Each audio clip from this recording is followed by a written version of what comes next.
Hi, it's Grandpa from Grandma and Grandpa Read, and today's book is Time for Cranberries by Lisl H. Detlefsen and illustrated by Jed Henry.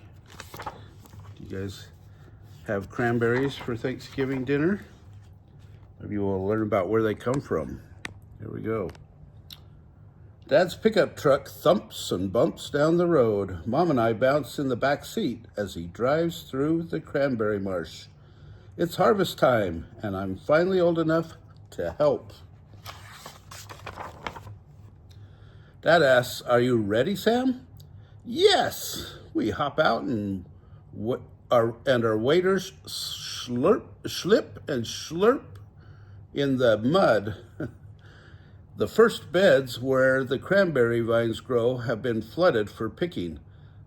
The tips of the vines peek out from the shallow water.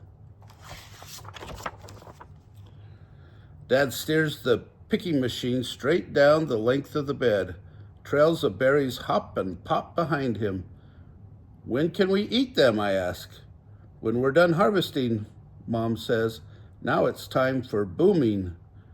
We keep flooding the picked bed until the vines are completely covered and the berries bob in the water. We pull the boom off of a giant spool and it slaps and flaps the water as we toss it in. The foam-filled boom floats just like the cranberries. I climb into one tractor with Dad and Mom drives the other. As the tractors move, the boom collects the cranberries. I watch to make sure we catch every single one. "Time for eating?" I ask. "Not yet," Dad says. "Time for corralling." We wade in, huffing and puffing. We also lasso the cranberries. The wet boom zooms through my hands. I slide and slip. Water rushes into my waders and down to my toes. Oh no. As I fall, Dad pulls me back up and hollers, "Time for splashing." Mom laughs as she sprays Dad with a wet blast of berries. We splish and splash until the autumn air makes me shiver. Dad lifts me out of the bed and I squish back to the pickup. I always say, you're not a cranberry grower until you fall in," Dad says. I have to change into dry clothes, but cranberry growers like me don't mind. You need to be prepared for everything when it's time for harvest. We continue corralling the cranberries into one big bunch called a pot. I need every bit of the super strength to help Dad heave the boom against the weight of those berries. As we tighten the boom, two spinning paddles push the cranberries to the suction pump and into the cleaner. "Time for cleaning," Mom says. We climb the ladder to the top of the cleaner. Bright berries bounce and boogie down the metal grates.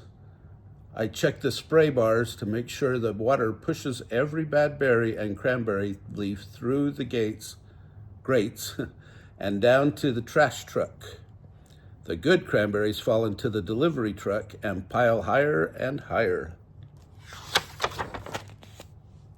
"Look at all those cranberries," I say. "Is it time for eating now?" "Almost," Dad says, "but first it's time for delivery."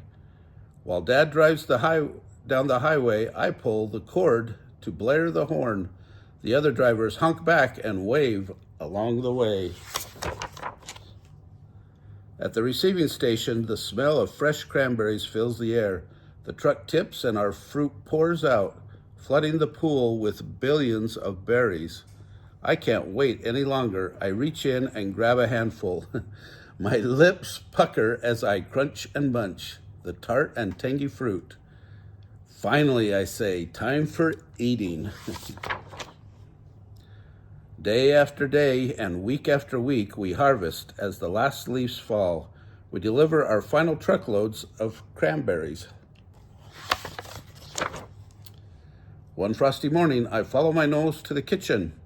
The oven door clangs and bangs as Mom takes out cranberry pies. Yes, I cheer. Time for Thanksgiving. I love every season on our marsh, but I think fall will always be my favorite.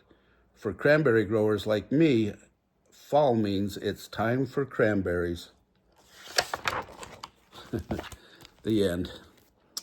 So we hope you guys enjoy cranberries for Thanksgiving this year. I'll have to admit, I've never had a cranberry pie, but it sounds delicious, does it not? If you like this book, smash the like button down below. Give us a big thumbs up. Subscribe to our channel of Grammy and Grandpa Read.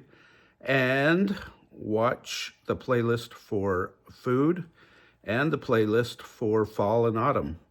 Have a great day.